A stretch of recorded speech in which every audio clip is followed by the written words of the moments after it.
Hello student. आज की जो हमारी क्लास है वो BA थर्ड ईयर के बच्चों के लिए है। उनका पेपर है फर्स्ट। और आज का जो हमारा टॉपिक है वो है हमारा कि नवोदय विद्यालय की कार्य पद्धति। कि नवोदय विद्यालय की जो कार्य पद्धति है वो कैसी है।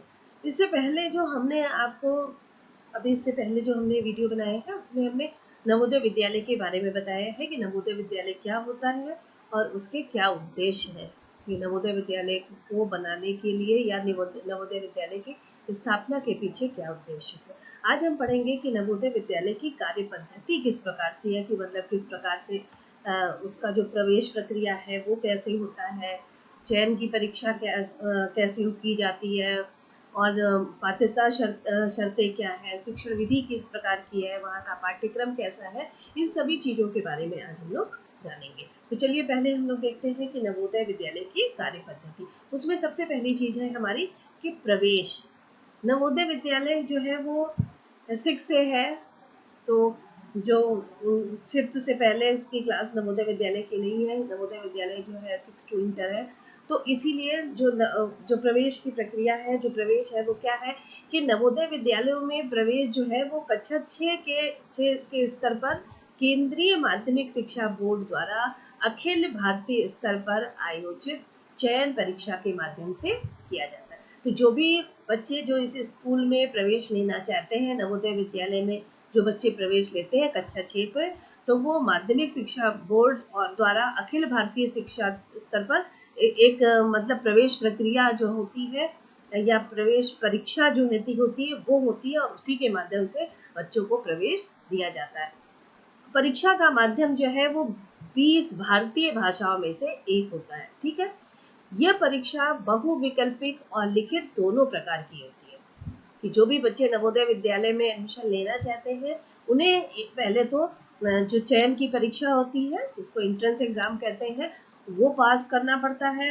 उस और जो परीक्षा का जो एक तरीका होता है वो क्या है, जो उसमें परीक्षा का जो माध्यम होता है वो 20 भारतीय भाषाओं में से एक होता है। और यह परीक्षा जो है बहुविकल्पी और लिखित दोनों प्रकार की होती है तथा इसमें इसे इस प्रकार तैयार किया जाता है कि जो ग्रामीण क्षेत्रों के प्रतिभावान बच्चे हैं उनको किसी भी प्रकार की असुविधा ना हो इस परीक्षा में भाग लेने में। ठीक है। तो वो इस प्रकार का जो एग्जाम कराया जाता है वो ये भी ध्यान रखता है कि जो भी ग्रामीण क्षेत्रों के जो प्रतिभाशाली बच्चे हैं उनको किसी भी प्रकार की असुविधा ना हो।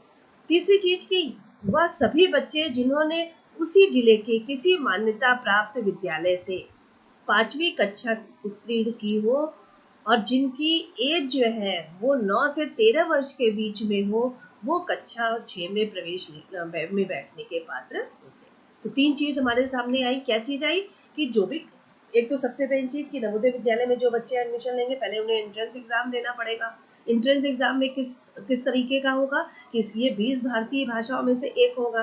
ठीक है। जो आपकी जो भी भाषा होगी उसको चुनना होगा। उसके अलावा ये परीक्षा जो है बहुविकल्पिक और लिखित दोनों प्रकार की होगी।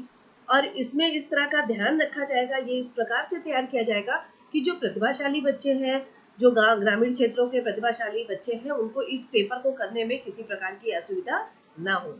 उसके अलावा जो भी बच्चे कक्षा 6 में प्रवेश करना चाहते हैं और उस एग्जाम में बैठना चाहते हैं, उसके लिए सबसे बड़ी चीज ये है कि वो बच्चे किसी मान्यता प्राप्त विद्यालय से कक्षा जो 5वीं की परीक्षा जो है उन्होंने उत्तीर्ण की हो। और सबसे मेन चीज की जो उनकी एज है, जो उनकी आयु है, वो 9 से 13 वर्ष के बीच में हो, तभी वो कक्षा 6 में प्रवेश के लिए बैठ सकते हैं। ठीक है। तो ये जो थी उनकी पात्रता की क्या किस तरह से वो जो मेथड है कि नवोदय विद्यालय में आप किस तरह से इंटरेस्ट पा सकते हैं। फिर अगली हमारी है चयन परीक्षा। किस तरह से उसमें सिलेक्शन होता है, कैसे उसको चयन किया जाता है जो बच्चे उसमें प्रवेश पाते हैं। तो जवाहर नवोदय विद्यालय में प्रवेश केंद्रीय माध्यमिक शिक्षा बोर्ड द्वारा आयोजित ये जो एग्जाम होता है वो कौन करता है, केंद्रीय माध्यमिक शिक्षा बोर्ड वही इस एग्जाम को बनाती है, एग्जाम को करवाती है। ये चयन परीक्षा के आधार पर दिया जाता है। इस परीक्षा को जवाहर नवोदय विद्यालय चयन परीक्षा भी कहा जाता है। ठीक है। इसको जवाहर नवोदय विद्यालय चयन परीक्षा भी कहा जाता है। और ये नवोदय विद्यालय ही के लिए ही एंट्रेंस एग्जाम होता है और इसको जो है वो केंद्रीय माध्यमिक शिक्षा बोर्ड जो है वो करवाती है। ठीक है, तो यह चयन परीक्षा लिखित रूप में होती है तथा यह सुनिश्चित करते हुए तैयार किया जाता है कि जो भी ग्रामीण क्षेत्र के बच्चे प्रतिभाशाली बच्चे हैं उनको इस प्रकार के एग्जाम को देने में किसी भी प्रकार की असुविधा ना हो। उसके अलावा इन क्षेत्रों में संचार सुविधाओं का अभाव होने के कारण इस बात का ध्यान रखा जाता है कि दूर दराज के जो ग्रामीण क्षेत्रों के बच्चे प्रवेश पत्र किसी कठिनाई के बिना निःशुल्क प्राप्त कर सके। नवोदय विद्यालयों में चूंकि इन क्षेत्रों में क्या, क्योंकि ग्रामीण क्षेत्रों में ये सब विद्यालय होते हैं तो जो संचार की सुविधाएं होती है वो उनका बड़ा अभाव होता है, परंतु जो दूर दराज के जो ग्रामीण क्षेत्र के जो बच्चे इसमें एंट्रेंस में बैठना चाहते हैं और उनके लिए जो एडमिट कार्ड होते हैं उनको इस चीज़ का ध्यान रखा जाता है कि वो बच्चे जो है एक तो वो इसको निःशुल्क प्राप्त कर सके और ज़्यादा उन्हें किसी प्रकार की दिक्कत ना हो सके। दूरदर्शन, आकाशवाणी, स्थानीय समाचार पत्रों, सूचना पत्रों के द्वारा और जिले के स्थानीय स्कूलों में नवोदय विद्यालयों के शिक्षकों और प्रधानाध्यापकों के दौरे के माध्यम से व्यापक प्रचार प्रसार किया जाता है। जो ये इस टाइप के जो एग्जाम्स होते हैं उसको कंडक्ट एक तो केंद्रीय माध्यमिक शिक्षा बोर्ड करती है और ये कोशिश करती है कि आकाशवाणी के द्वारा, दूरदर्शन के द्वारा, शिक्षकों के द्वारा, प्रधानाध्यापकों के मतलब जाने से, वो जाकर बताने से इस टाइप की चीज़ें मतलब ज़्यादा से ज़्यादा इस नवोदय विद्यालयों के चयन प्रक्रिया का जो है वो प्रचार एवं प्रसार किया जाता है। परिणाम स्वरूप ग्रामीण क्षेत्रों के लोग नवोदय विद्यालयों के प्रति जागरूक हो रहे हैं। ठीक है, कि ज़्यादा से ज़्यादा बच्चों के लिए ये बताया जा रहा है कि भाई ये तो निःशुल्क शिक्षा है और जो भी बच्चे जो अभाव ग्रसित होने के कारण स्कूलों तक शिक्षा नहीं प्राप्त कर रहे थे, जिनके माता पिता ग्रामीण क्षेत्रों के, जिनके माता पिता जो निर्धनता के कारण शिक्षण संस्थाओं में बच्चों के एडमिशन नहीं करा रहे थे, उनको जागरूक करना कि जो विद्यालय बनाए गए हैं वो नवोदय विद्यालय ये जो बनाए जा रहे हैं वो ऐसे ही बच्चों के लिए है जो प्रतिभाशाली बच्चे हैं और ऐसे बच्चे जिन अपने प्रतिभा को दिखाने का अवसर प्राप्त नहीं हो रहा है उन बच्चों को निःशुल्क शिक्षा प्रदान की जा रही है। तो इस सब चीज़ों के इनके प्रचार एवं प्रसार में आकाशवाणी, दूरदर्शन और प्रधानाध्यापक, शिक्षक आदि सभी लोग बढ़ चढ़ करके भाग लेते हैं ताकि जो ग्रामीण क्षेत्र के लोग हैं इसके प्रति जागरूक हो सके। ये तो तुम्हारे कक्षा 6 के लिए जब प्रवेश करते हैं तब बच्चों के क्या नियम होने चाहिए। उसके बाद जब कक्षा 9 के लिए जवाहर नवोदय विद्यालय चयन परीक्षा का आयोजन किया जाता है तो वो कैसे होता है कि जवाहर नवोदय विद्यालयों में उपलब्ध सुविधाओं के उत्तम प्रयोग के लिए कक्षा 9 में खाली सीटों को अखिल भारतीय स्तर पर चयन परीक्षा के माध्यम से भरने का निर्णय लिया जाता था। पहली बात तो उनके अपने ही बच्चे होते हैं, परंतु जो सीटें खाली होती हैं कक्षा 9 में जाके 6 से 8 तक में तो कहीं सीट खाली होने का वो नहीं है, दोबारा एडमिशन बच्चों को नहीं मिलता।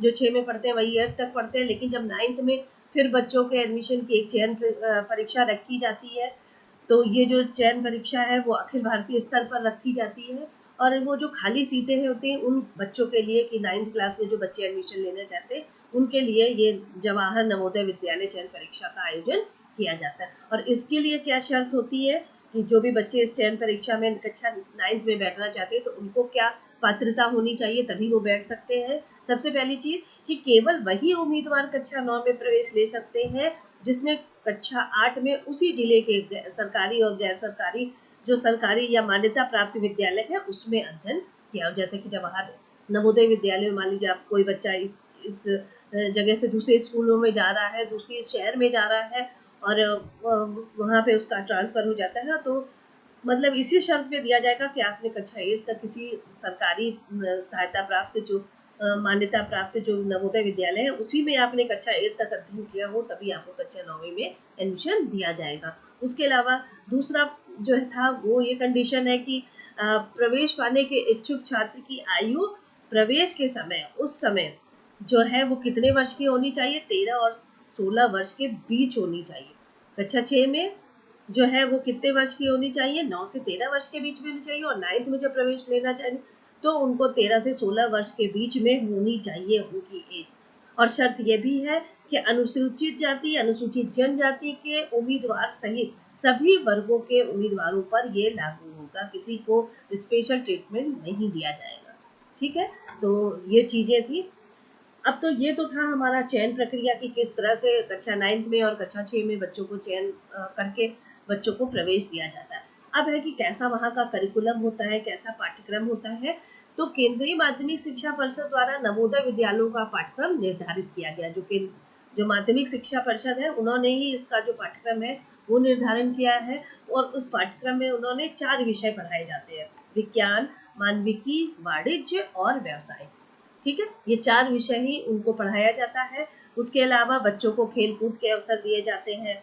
विद्यालय कक्षा अध्ययन आरंभ करने से पूर्व सभी छात्रों छात्राओं अध्यापकों को प्रार्थना कराई जाती है। ठीक है, उसके अलावा शिक्षण समाप्त होने के बाद छात्रों को विश्राम और आहार का भी समय दिया जाता है। खेलकूद के भी कार्यक्रम के लिए बच्चों को 1.5 घंटे का समय दिया जाता है। उसके अलावा ये जो पाठ्यक्रम बच्चे पढ़ते हैं उसमें तीनों भाषाओं का ज्ञान जो है त्रिभाषा फार्मूले के आधार पर किया जाता है। सबसे बड़ी चीज ये जो पाठ्यक्रम है वो कैसा हो है कि जो 4 विषय हैं उनको पढ़ने हैं और ये 4 जो पाठ्यक्रम में पढ़ने हैं वो त्रिभाषा फार्मूले के आधार पर किया गया है।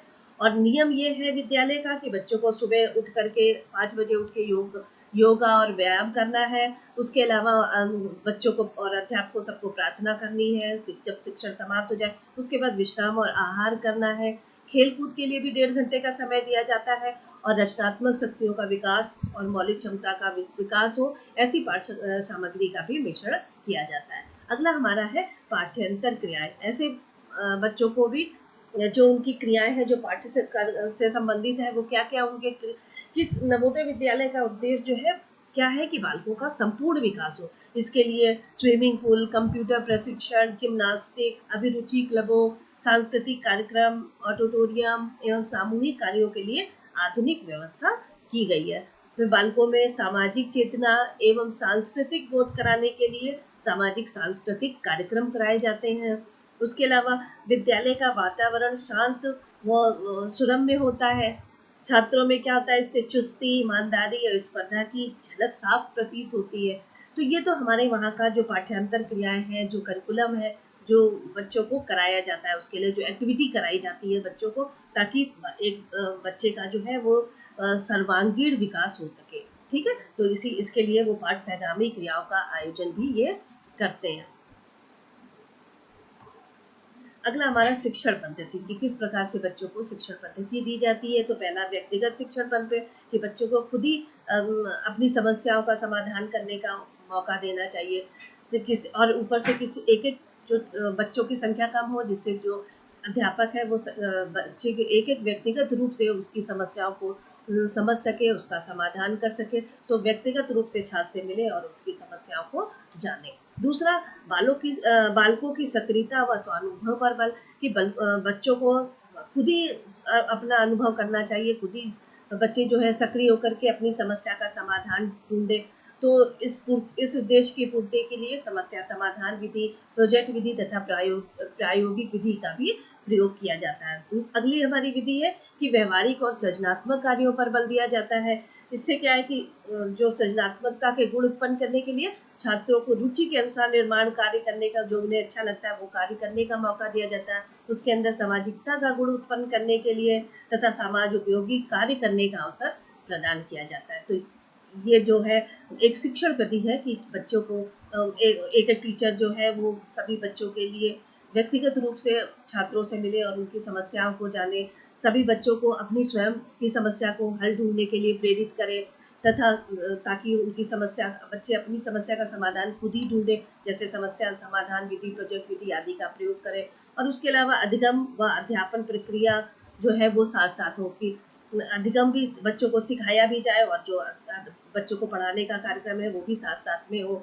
तो शिक्षकों के नवीन ज्ञान से परिचित कराने के लिए नई व्यावसायिक तकनीकी प्रक्रिया के बारे में बच्चों को ज्ञान देने के लिए बाहर के विषय विशेषज्ञ बुलाए जाए। ठीक है, जिससे विषय विशेष के संदर्भ में विशेषज्ञ छात्र और अध्यापक दोनों को सम्मिलित रूप से ज्ञान से परिचित हो। बाहर से लोगों को, विशेषज्ञों को बुलाया जाए ताकि अध्यापक भी उस विषय से परिचित हो सके और छात्र भी हो सके। इस प्रकार यहाँ अधिगम तथा अध्यापन की प्रक्रिया साथ साथ चलती है और यह नवोदय विद्यालय की एक खास बात है। तो ये तो थी हमारी नवोदय विद्यालय। धन्यवाद।